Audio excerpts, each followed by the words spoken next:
Alright guys, Tom here and welcome to a new video, and today I'm doing my review of WWE Monday Night Raw for the 30th of December 2013, and this was in fact the New Year's edition of WWE Monday Night Raw. And on this video I'm actually going to review everything that happened on this show. I always seem to review every single Monday Night Raw. Sometimes I might forget to do a review of Raw, or sometimes I don't really have time, but it's still the holidays here in England, so I still have time to do a review of Monday Night Raw. So we're reviewing Monday Night Raw in this video. Everything that happened I'm going to talk about, what I thought of it, what I thought of the whole show. I'm going to give a rating of stuff like that. I'm going to give a rating of the whole show at the end of the video. It's going to be great. Get involved in the comment section what you thought of this show, and yes, it's going to be a good video because we're going to review the last Monday Night Raw of 2013. And this Monday Night Raw came from Richmond, Virginia, and I'm just going to pump it out there. This crowd fucking sucks. This crowd was so bad. It just made every single match really, really dead. They were not into the show at all. I don't know what it was up with Richmond. God, your fans suck. They just did not make for like any interesting matches. They were so quiet. They made every segment really, really awkward, and it just wasn't a very engaged crowd, which just made for kind of like a toned down Monday Night Raw. So I just wanted to put that out there, that the crowd fucking sucked on Monday Night Raw this week. What the hell was up with that? They were so goddamn quiet, which really ruined quite a lot of the segments, especially the freaking Brock Lesnar return. But we'll get onto that. But I just wanted to say that the crowd sucked in Richmond last night. Also, Monday Night Raw, it was the New Year's edition of Monday Night Raw. Last year's New Year's edition was really, really bad. I remember it ended with Dolph Ziggler and AJ getting kind of like cow poo put on their heads. Something really, really PG-ish. And there was actually no build to the Royal Rumble 2013 on that Raw, so I really wasn't expecting a lot to happen on this Monday Night Raw. But with the fact that we knew Lesnar was going to return tonight, or we had hoped, or 99% sure he was going to return, it was actually a show I was actually quite looking forward to, just because Lesnar was returning. Because if you follow me on Twitter, you know I'm a big fucking Brock Lesnar fan. So I was just watching 3 hours of Raw just to watch Brock Lesnar return for about 5 minutes, and I wasn't disappointed. So even though I wasn't expecting a lot, because it was a New Year's edition of Monday Night Raw, because last year's was just so bad, it was so PG-ish, and there was no build towards the pay-per-view, the Royal Rumble, it was just a really bad Monday Night Raw. But I actually think this was a good Monday Night Raw compared to the Monday Night Raw last year, which was the New Year's edition. So I actually thought this New Year's edition was pretty good compared to last year's, and actually, this Monday Night Raw was actually quite a good Monday Night Raw. If you're going to compare it to against the other Monday Night Raws we've had in the last 4 months, if you're going to talk about the Monday Night Raws since SummerSlam, this would be in the top half of the Monday Night Raws. Even further, I think this would be, if you split it into quarters, I think this would be in the 3 quarters as a really good Monday Night Raw. I thought this was a good Monday Night Raw compared to the ones we've seen in the last 4 months. So, to be honest, not really a lot of complaints. I mean, if you're going to compare this Monday Night Raw to the Raws we've seen in 2013, then it wouldn't be that high. But considering we've had such poor Monday Night Raws in the last 4 months, this one would rate quite high, because I actually thought there's quite a lot of positives you could take out of this, and compared to last year's Monday Night Raw for the New Year's edition, there was a lot more stuff you can take from this, and there was just a lot more interesting stuff to watch. So we kicked off with CM Punk. Now, I said on my preview that I thought that the Authority were going to kick off Monday Night Raw, because they kicked off last week's Monday Night Raw, and really, the Authority coming into their first year, their first new year as the Authority. So, the thing you'd think about is they'd probably put out their plans for the new year, what they're expecting for 2014. So I just thought it was obvious they were going to come out. They were the people that was going to start the show, prove that they're still in control, and prove that they're still going to be in control for the new year in 2014. So they'll probably go and do that on their old school Raw next week, but I thought they'd do it this week just to announce their plans for 2014. So I was a bit of an element of surprise that CM Punk was the one that came out. I think for the last few weeks, or sorry, the past few months since probably SummerSlam, it's always been the Authority come out. Even on the Christmas episode, the Authority started Monday Night Raw. So it's just nice to have something fresh and new. They always, once in a while, always seem to start with CM Punk. So it's nice to have CM Punk start Monday Night Raw rather than the Authority, because we've seen them come out to start Monday Night Raw numerous times in the last few weeks. So it's nice to have something fresh and new. So when CM Punk's music hit, the crowd were probably the biggest pop of the night, because they were so goddamn quiet. I'll wait till Daniel Bryan comes out, but really, the crowd didn't really react. But I was quite excited because it was something new and fresh. And really, when I think about Raw, tonight, I didn't really think about CM Punk. He's not really in a feud at the moment, so I was kind of surprised. It was nice to have somebody new out there and somebody that we haven't seen start Monday Night Raw for a long time. But the fact that it was CM Punk, I was kind of intrigued and wanted to know, why is CM Punk out there? But I was really disappointed with this promo, because as soon as he got to the ring, I didn't know what to expect. He's not really in a feud at the moment. I mean, he's slightly in a feud with the Shield, but the feud between the Shield isn't really a feud. I mean, if you think about how it started, it really didn't start out of anything, and it really still doesn't mean anything. I mean, the only reason why they put him up against CM Punk is because they're trying to tease that the breakup or actually do the breakup of the Shield. I mean, they could have used anybody. They could have used Christian. They could have used Big Show. It didn't really matter who the person CM Punk is now. It didn't really matter who the face was. Basically, they picked CM Punk to be this guy that the Shield target.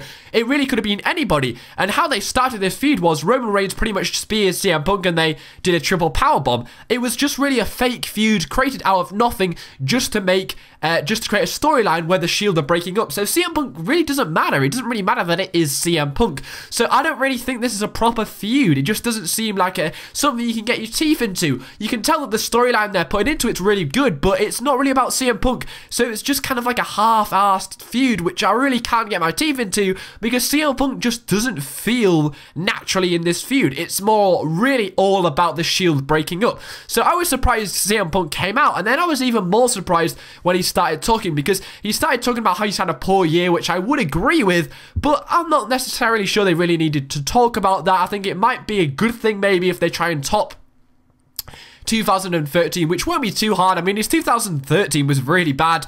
He lost the WWE Championship. He had a few lame matches against The Rock, which really weren't that great. The build between the Taker match was good, but it really didn't start off well. They just announced it in a fatal four-way match on an old school Raw. The match at WrestleMania was good, but I mean, he went away after that. He had a huge loss at WrestleMania, came back at Payback to have a good match against Chris Jericho, a good match against Lesnar, and then the rest of the half of the year was really poor. So they did mention that, but really the only thing CM Punk really needed to mention was that he had to, his job was to put over the Shield, and I think CM Punk was the right guy to do this, because obviously the Shield, or the three members of the Shield, are going to have a very big year in 2014. So the one guy you want to put over these guys is CM Punk. He's the one that calls himself the best in the world, and if he's the guy that's putting them over, then it puts them over really well, because of course he's probably the biggest star in the WWE right now until Brock Lesnar returned, but obviously it's a top guy that puts over the Shield, which is really good. He basically talked about how these guys are the biggest stars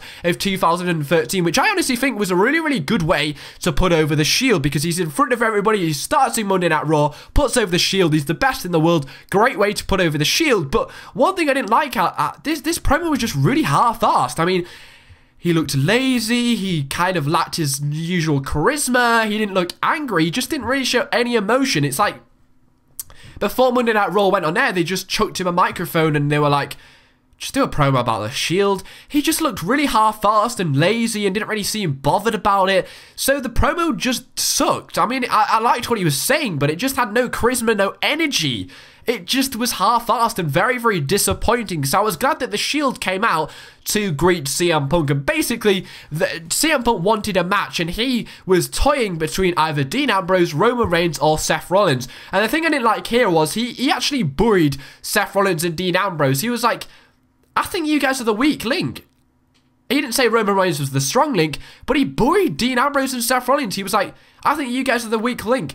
It didn't make sense either, because he said these three guys have been the biggest stars in the WWE, and then he went on to bury Dean Ambrose and Seth Rollins, which really doesn't make sense. I mean, he's just called them like the best guys in 2013 and just said they're the weak link. It just doesn't make sense. But really, what we got from this was some more really good storytelling between Dean Ambrose, Roman Reigns, and Seth Rollins of them breaking up, and I really liked this. It was very engaging. I was really interested in what was going to happen next, because it was just great. The acting was really good. It was something we can get into, because I know the IWC are really interested in how they are breaking up the Shield, and the fact that they're teasing this all the time of the Shield breaking up is just really intriguing, and I really want to see how it's actually going to end. So the fact that they started Monday Night Raw with breaking up the Shield just makes me really interested in the show.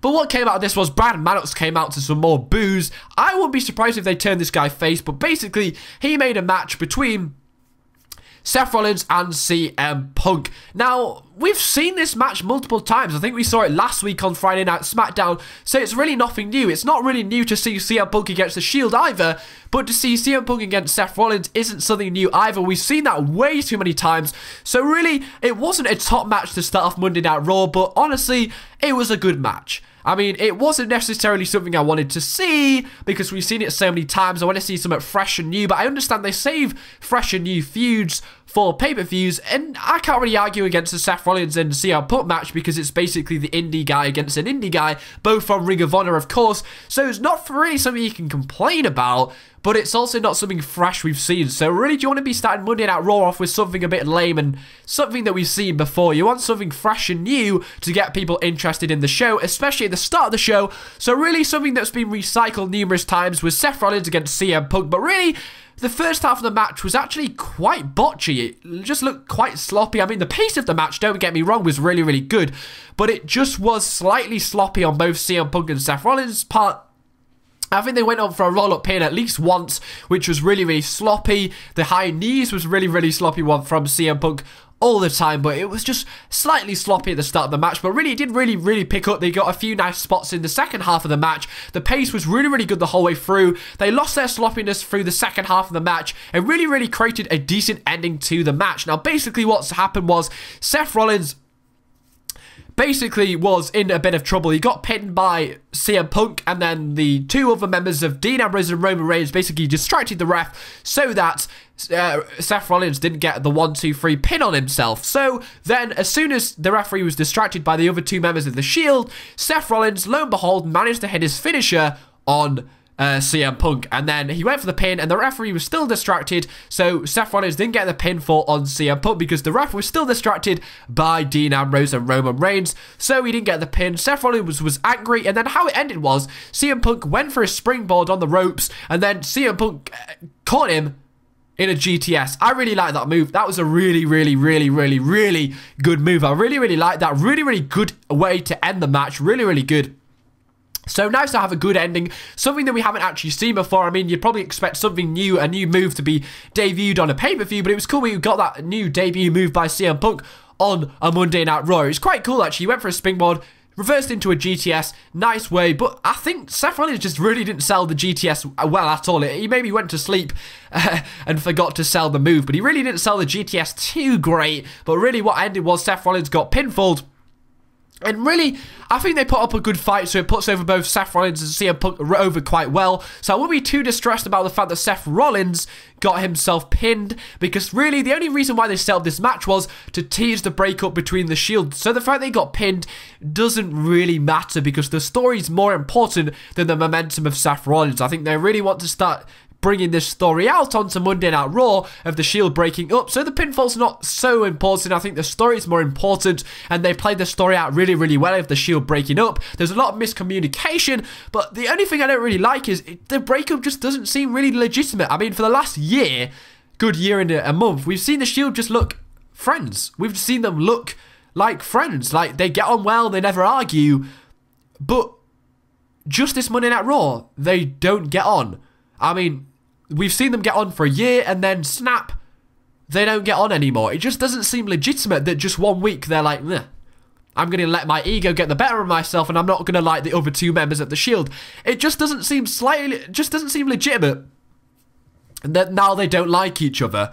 I mean, they've just snapped and just don't like each other, which I wish they would have done it slightly more subtly, or done it off the spear that Roman Reigns hit on Dean Ambrose at TLC. It's just 1 week, this week they've just randomly started hating each other, and they don't subtly do it. They've made it really obvious that they're breaking up. It just doesn't really seem that legitimate to me that they are breaking up, but I'm excited they're breaking up, because I think the Shield gimmick is slowly dying out, considering they are regurgitating a lot of matches. Example here, CM Punk against Seth Rollins, but really, just don't make it just needs to be slightly more subtle. It just doesn't really seem legitimate at the moment how much they are making it obvious that the Shield are breaking up. But really, this match was pretty good. I'll give it a 7 out of 10. Slightly sloppy at the start. Actually, I'll give it an 8 out of 10. The storytelling was really good. Definitely shown towards the breakup of the Shield. And I think they did it quite well. The emotions were shown by all three members of the Shield. Good job, WWE. Really like the storytelling in this match. The promo from CM Punk, Really, really poor, guys. I'd give that a 5 out of 10. Really didn't do great. He buried Dean Ambrose and Seth Rollins as well. And it just didn't really seem like he had a point of coming out. I mean, he was like, I had a poor year.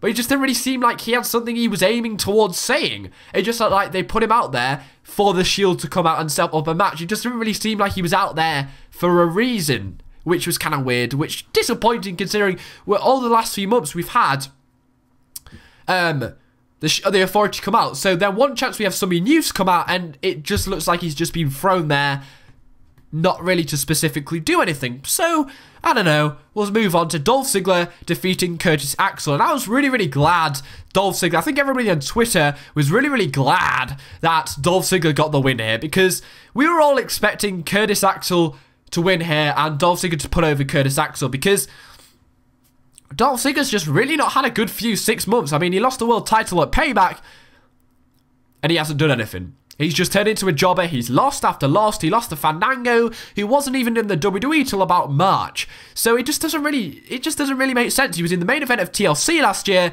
and now he was in the kickoff show against Fandango this year. He's been the World Heavyweight Champion twice, but he's jobbed to guys like Fandango, which really doesn't make sense to job to Fandango, but he's a past 2-time World Heavyweight Champion. And he wasn't putting over Fandango because they haven't even built up Dolph Ziggler that well. So it just doesn't make sense. So gladly, Dolph Ziggler did in fact get the win here in a match which I actually thought was quite good. I actually did quite like this match. I think Curtis Axel slightly botched the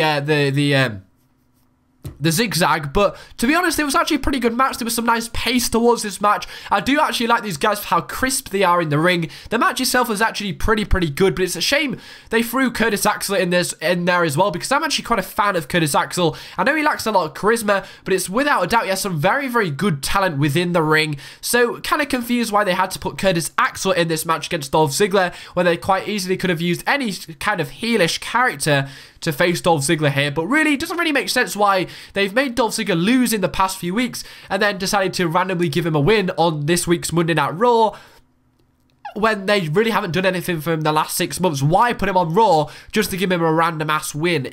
Just start using this guy. He's slipped down to the mid-card. Obviously, Curtis Axel's a mid-carder. This guy had the World Heavyweight Championship in June. And now he slipped down to the mid-card and job into guys like Fandango. So good they gave him the win here. But really, what's to make me believe that they're going to start pushing Dolph Ziggler when they haven't pushed Dolph Ziggler all since June? And they just really haven't utilized him at all. So what's made me to believe that a simple win over Curtis Axel, who really hasn't done well either, is going to mean Dolph Ziggler is going to get a push. But honestly, 2013, the last episode of the year, it's a memorable one. It's going to be the one that you remember at the end of the year. You're going to remember this Monday Night Raw after 2013. So really, giving Dolph Ziggler a win on the last Raw of 2013 is very good, to be honest, because you're going to remember that Dolph Ziggler got a win on the last week of Monday Night Raw. Maybe it's some signs to come for Dolph Ziggler for 2014. Obviously, he's ending a year on a high with a win, so I think actually Michael Cole mentioned that. So maybe they are actually thinking about giving a push to Dolph Ziggler, but what's going to make me believe that they are, considering they've just not utilized him in the last 6 months? What's going to make me believe that they're going to use him, even though he got a simple win over Curtis Axel? But it's great that he ends 2013 with a win. Hopefully they do in fact use him, but actually, the referee was an absolute retard during this match, because he shall work on the break spot really loud, and I heard it, and then they went and did the break spot. That was a really loud shout from that guy, but the referee, by the way, which kind of ruined it a bit. But anyway, Dolph Ziggler did in fact get the win. Nice to end 2013 with a win, but what's make you believe that he's actually going to get a push? So for me, 6 out of 10, decent match, but really, is it actually going to mean anything in the end? We'll have to wait and see for 2014. The next match was probably the match I was actually most looking forward to, or the match which I thought I was most looking forward to on Monday Night Raw, which was the Intercontinental Champion Big E Langston defeating Fandango in an Intercontinental Championship match. Now, Fandango did in fact win a shot at the Intercontinental Championship because he won a present on a pole match against, lo and behold, Dolph Ziggler, because Dolph Ziggler jobbed out to Fandango. So I was quite looking forward to this match, but I was not expecting Big E Langston to get defeated here. He's obviously still having a push. He's still making, he's obviously a face now, but he's still just really made that face turn. He's still getting over the crowd. I just noticed that he doesn't even have a chant. I mean, it was the crowd. The crowd sucked, but he still doesn't have a chant. they don't actually chant for him. So that's kind of an annoying thing. So he really needs to work on that. But he's still getting over. He's still turning as a face. But really, if he was going to lose to Fandango, who honestly hasn't really been built up either this year, then it would really put Biggie Langston's push to a halt. I mean, they're obviously pushing this guy. He's ended Monday Night Raw and Friday Night SmackDown's main events of the last few weeks. So they obviously want to make put a huge spotlight on Biggie Langston. So he obviously wasn't losing here against Fandango, who really hasn't been built up properly. They obviously have big plans for Biggie Langston because they've obviously been putting him in the spotlight for the last few weeks. They have big plans for him for 2014. So for him to lose in his last match of 2013 really would have been a huge shame. He would have lost a lot of momentum. Everybody would have remembered that he lost the IC title on the last Monday Night Raw before 2014, so it would have just made his 2014 to a bad start. People would have lost interest in him. He would have lost a lot of momentum, so really, he wasn't losing here, and he didn't. But this match fucking sucked. This match was so bad. It had so many sleeper holds in it. There was no pace towards it whatsoever. There was one nice heel kick by Fandango that he's debuted on Monday Night Raw. Apart from that, the match sucked. It was way too slow paced. It just sucked. It was so bad. There was so many sleeper holds. It didn't even put over Fandango well at all. They didn't even protect this guy. I mean, he's been put in a match with Biggie Langston. He's still a young star, so you still need to protect him. You still should be building this guy up. So I was expecting Biggie Langston to at least put over Fandango slightly, but the match was way too even, way too slow paced. It wasn't even, it was mat-based wrestling. It was just so boring, way too slow paced, and really just a really disappointing IC title match. I mean, this is a championship match, and there was just no aggression in it. It was just a really slow-paced match. The crowd didn't care.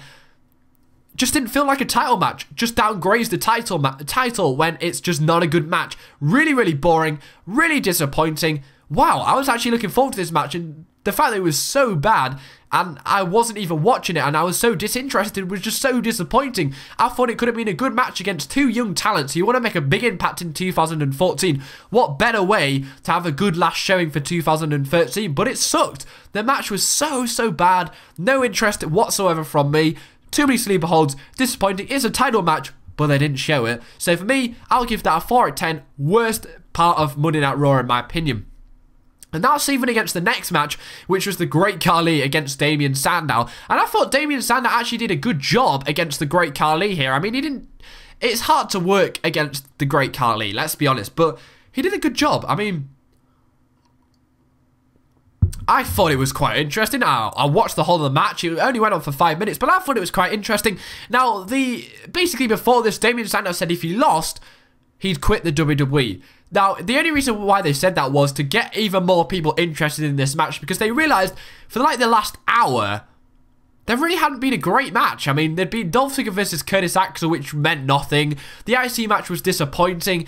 And Damien Sandow has really had a really bad past 2 months. So just adding that little promo by Damien Sandow before the match saying, if I lose, I'll quit, really made a little bit more people interested in this match when Raw was looking slightly flat at this point. And they actually got the WWE Universe to vote on the WWE app. I've now got an iPhone, so I did in fact vote. And the choices were Kofi Kingston, The Miz, and the Great Khali. And I was really surprised that the Great Khali won this, but it was really close. I think Kofi got 29%, Miz got something like 30-something%, and I think Khali got like 37%. So really close voting. Whether it's legitimate or not, I actually do think it's legitimate now, because usually when they choose something like Damien Sandow and they give 3 opponents for him to choose, Damien Sandow is always winning.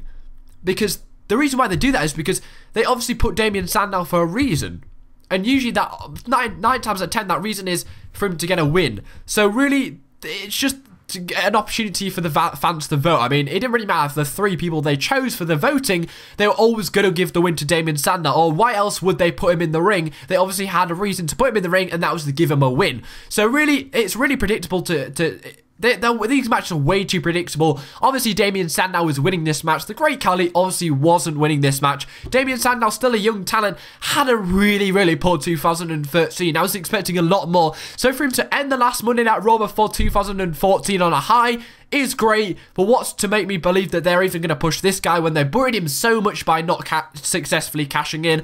Hopefully they do. He did well to work against the Great Khali, but I liked how they added the fact that he was going to quit if he lost, which added a little bit more excitement. So for me, 5 out of 10. But why did they vote the Great Khali? I would have been game for Kofi Kingston versus Damien Sandow. I think that would have been a really, really good match, and I wish they did that, because that would have been a good match. Anyway, R-Truth versus Brodus Clay, a regurgitated bullshit from the TLC pay-per-view. This is exactly what we got on the TLC pay-per-view, R-Truth versus Brodus Clay. And the only interesting thing about this match was Brodus Clay has now got a new attire. He comes into the ring with a suit, and he's got different gangster music. To be honest, I've never liked Brodus Clay. I hate the guy. His face is annoying.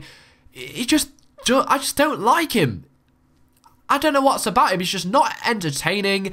They just give him shitty gimmicks. He's just not fun to watch. He can't work on the mic. He just really doesn't have anything going for him, in my opinion, whatsoever. They've changed his gimmick. They've turned him heel, which is good. I mean, his face turn got boring. I mean, he was dancing for, what, a good year and a half, maybe 2 years.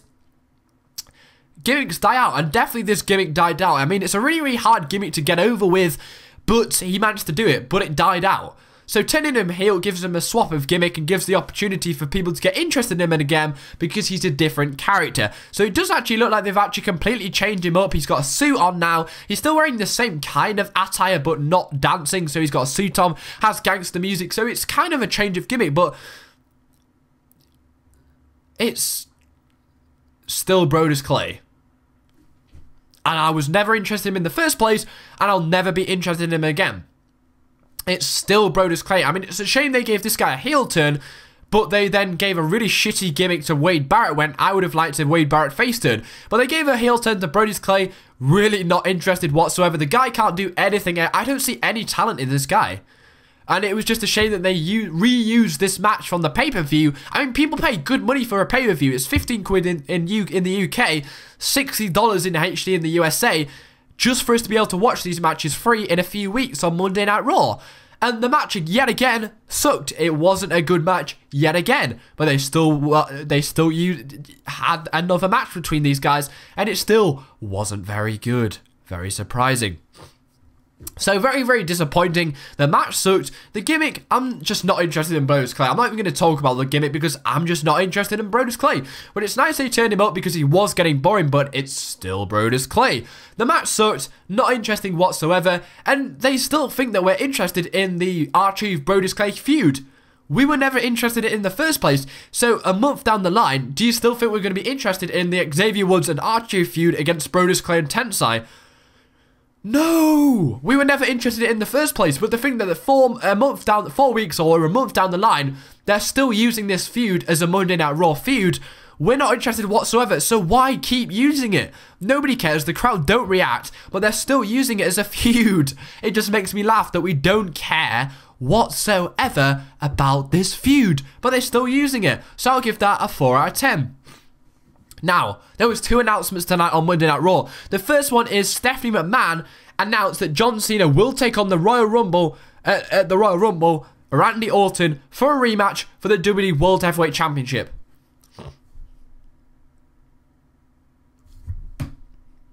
Nobody was interested in the TLC match because we saw Randy Orton and John Cena have their final match a few years ago. They said they were never going to have a match again.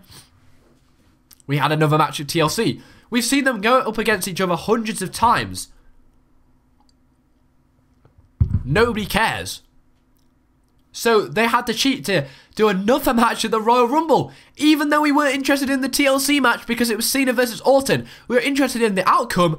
We weren't interested in the match because we've seen it so many times before.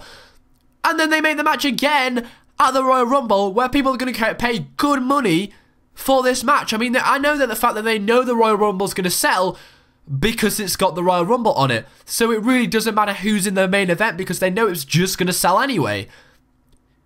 But we don't care about this feud. We've seen Cena against Orton so many times. They've done so many promos for all their matches. They can't do...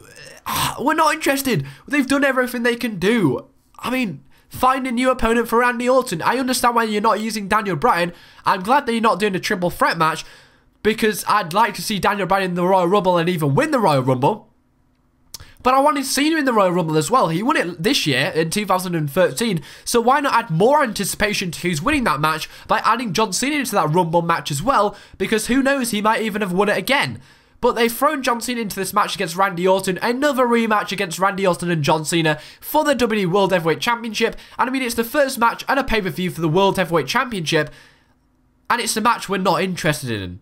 I mean, at least the first match you have Randy Orton defend his new title against is a match we're interested in. But it's the least match I'd be interested in. I'd even be interested in a Brodus Clay versus Randy Orton match for the world title. Not John Cena versus Randy Orton. At least the first match for the new championship, have it a match we can get interested in and people are actually interested in. Do they think we're retards and we don't realise that we've seen this 100 times before? I can't understand for the life of me how they think people are actually interested in watching this match. It's not going to sell. They still know the Royal Rumble is going to sell, but it's not going to help the buy rates at all. But the next announcement was Triple H reintroducing Brock fucking Lesnar. I was marking out for the whole night, excited about Brock Lesnar returning. I changed my Twitter name to Brock fucking Lesnar. Everybody tweeted me when Brock Lesnar came back. We knew he was going to come back thanks to the SmackDown taping results that they... Basically, Big Langston announced that Brock Lesnar attacked Mark Henry, and he did in fact do it tonight on Monday Night Raw. So, wow, I'm so pumped that Brock Lesnar's back. He's got a new swaggy haircut. He looks sexy as, and I'm so excited Brock Lesnar's back. He might even have a World Heavyweight Championship run. How good would that be? I'm so excited Brock Lesnar's back. I just thought it was a bit weird that Triple H was the one that announced Brock Lesnar's back, even though they had 3 really highly anticipated matches, really a big heated rivalry.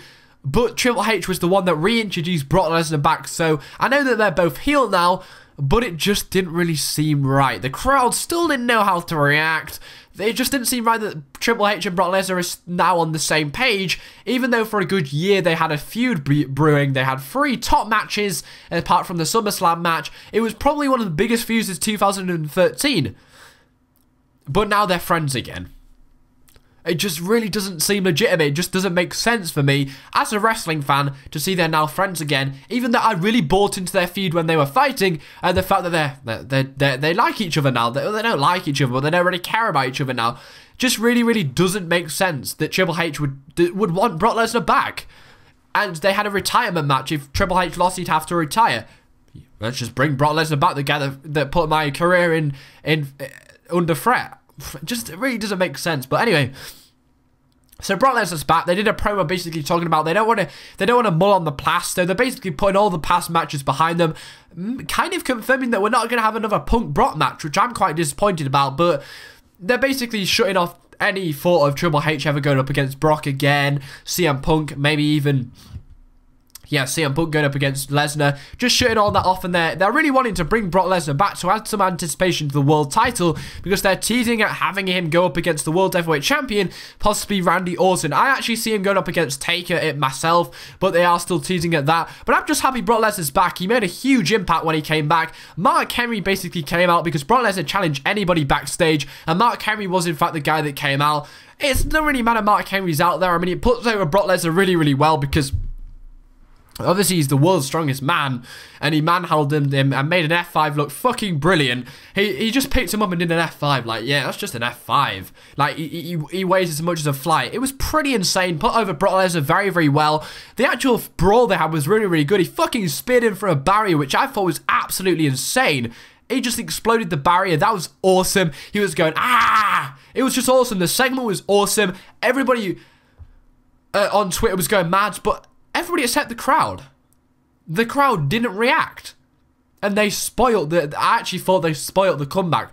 Now, the Lesnar return actually got leaked. Whether they did that to create buzz and get some more viewers to watch Monday Night Raw, considering a lot of people probably wouldn't have watched Monday Night Raw this week because they're busy with New Year's plans. But the fact that they created the buzz by making the spoilers get out there makes me to believe they actually wanted people to know Brock Lesnar was coming back so they could get some more ratings for last night's Monday Night Raw. But that probably spoiled the reaction of the crowd when Brock Lesnar did in fact come out. Because when I was looking at the Facebook page of WWE, everybody was commenting about Brock Lesnar. Obviously, everybody knew that Brock Lesnar was coming back, so the reaction was just not very good. Nobody was marking out in the crowd. We saw no Brock Lesnar guy marking out. It just was awkward. Nobody reacted when Brock Lesnar came out, which just really spoiled a good segment in my opinion. But I thought the brawl was good. Ruined by the crowd not really reacting, but it was good. I thought it was cool how he F5'd him on the floor, which looked painful as heck. I mean, Mark Henry was down for like 5 minutes after that, which puts over Brock Lesnar really, really well. I just think he made a huge impact, and this is Mark Henry, the world's strongest man. It's a great way to make an impact, a great way to come back. Just only the one thing I like about Brock Lesnar is he makes an impact, and one of them ways he makes an impact is through his entrance, his surprise entrances, and the fact that the crowd didn't react kind of ruined it slightly for me. But for me, I'm so fucking happy Brock Lesnar's back. So for me, I'll give that a 10 out of 10. So the next match was some more regurgitated bullshit, which was Kaylee, Alicia Fox, Summer Rae, Rosa Mendes, and Alexander defeating the Bella Twins, the Funkadactyls, and Eva Marie. Some more regurgitated bullshit from Survivor Series where the Total Divas take on basically the non-Total Divas, and it's kind of weird that you have a heel and Caitlyn on one team against the Total Divas, but really there's nothing to take out of this match. I'll give this a 1 out of 10. It's what we've already seen before. They're just really annoying, these matches. I think even Mufta said this. They're just really annoying. They just don't mean anything whatsoever. They're really just to showcase the Total Divas, but actually the Total Divas didn't win here, which does add a little bit of element of surprise that, well, Aksana was the one that got the pinfall on Brie Bella, which is actually really, really surprising.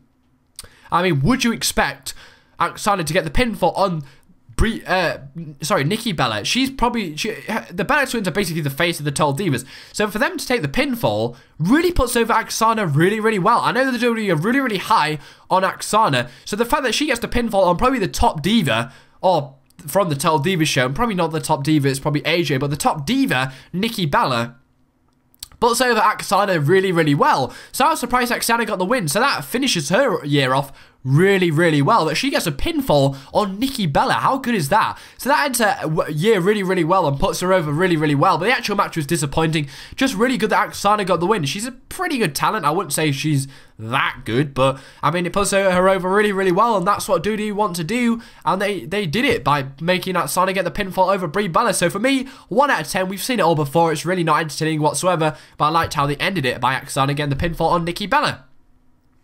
So the next match, in fact, was Daniel Bryan defeating Luke Harper. The next match was Daniel Bryan defeating Eric Rowan. And the next match was Daniel Bryan defeating Bray Wyatt via disqualification. So I'm going to put this all in one main event kind of review. So basically, Bryan Maddox made this match was where if Daniel Bryan defeats Luke Harper, then in a match against Eric Rowan, he will get a match up against Bray Wyatt on Monday Night Raw tonight.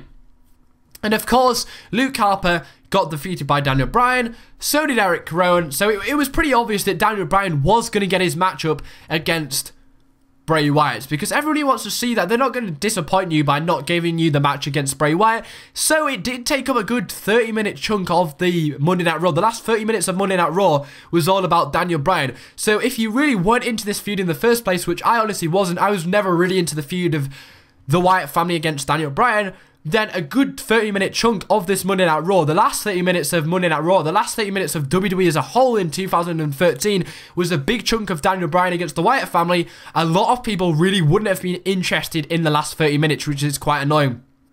And I honestly wasn't, because I went to sleep just after the Luke Harper match. So I actually missed the last 20 minutes and watched it this morning because I really wasn't interested in the Wyatt family against Daniel Bryan feud in the first place. So why would I be interested in it a month later down the line? So for me, quite disappointing that they took up a good 30 minutes, but actually the storytelling was very, very good for this match. Now, Luke Harper had one hell of a match, and they had a good, 10-15 minute match, which was all about Luke Harper. Put him over really, really well. There's some great spots in this match, but Daniel Bryan, in the end, got the victory. So it's kind of annoying that Luke Harper took a pinfall, because I think he's a really, really good talent, but sadly putting him up against Daniel Bryan, he's always going to lose. So the next match was actually Eric Rowan against Daniel Bryan. Some even more good spots by Daniel Bryan in this match. Really, really, really good spots. I think Luke Harper was slightly stiff compared to usual, but I actually really, really impressed with Eric Rowan and Luke Harper. But I thought Luke Harper was actually kind of stiff in his match. Eric Rowan, he was less stiff in this match. I think his match was actually kind of more fast-paced, and I actually enjoyed his match more than Luke Harper's. But he lost up by a roll-up pin, which doesn't lose a lot of momentum for Eric Rowan. But yet again, it's just sad that the Eric Rowan and Luke Harper always have to take the pinfall victories rather than Bray Wyatt, because they want to make Bray Wyatt the standout star of the Wyatt family. It's usually Eric Rowan and Luke Harper who have to take a pinfall, which is sad because I actually think they're good talents. But them two matches are pretty good, but it was just a shame they had to take a good 30-minute chunk. And actually the last bit was Daniel Bryan joining the Wyatt family in the Bray Wyatt match. Basically, Daniel Bryan defeated Bray Wyatt because all three members of the Wyatt family got involved in the match. Now, the bell didn't even ring for disqualification, but basically Daniel Bryan said, "You can have me, I'm joining the Wyatt family." Now, I actually thought this segment was kind of awkward because the crowd were really, really quiet, but it just went on for way too long. I mean, there was a good 10 minutes of Daniel Bryan just waking up, saying, "I want to join the Wyatt family," him getting Sister Abigail, which really didn't make sense. I mean, Bray Wyatt wants him to join the Wyatt family, and then he just gives him a Sister Abigail, and then Daniel Bryan then goes and joins the Wyatt family, which really didn't make sense. But honestly, I'm quite interested in how this plays out. I think it's a good choice. I mean, you're definitely going to watch Monday Night Raw next week to find out what the hell was going on with Daniel Bryan. He looked possessed. It was really, really weird how possessed he looked. And he played it out really, really well. But are they really going to turn Daniel Bryan heel? I mean, it looked like he turned on the WWE Universe by joining the Wyatt family. But are they going to turn the most over guy in the WWE? I mean, this guy got more of a fucking reaction than Brock Lesnar, who hasn't been seen in the WWE since August. And Daniel Bryan was got 10 times more of a reaction than Brock Lesnar did after returning after 4 months. And he's been around ever since then. And lost the WWE Championship and buried numerous times. And he was still more over than Brock Lesnar. And they're going to turn this guy heel? Is that really going to work? I mean, it's obviously working for him as a face. He's obviously really, really over with the crowd. Are they going to turn this guy heel? Really? Because they're not going to turn the Wyatt family face, are they?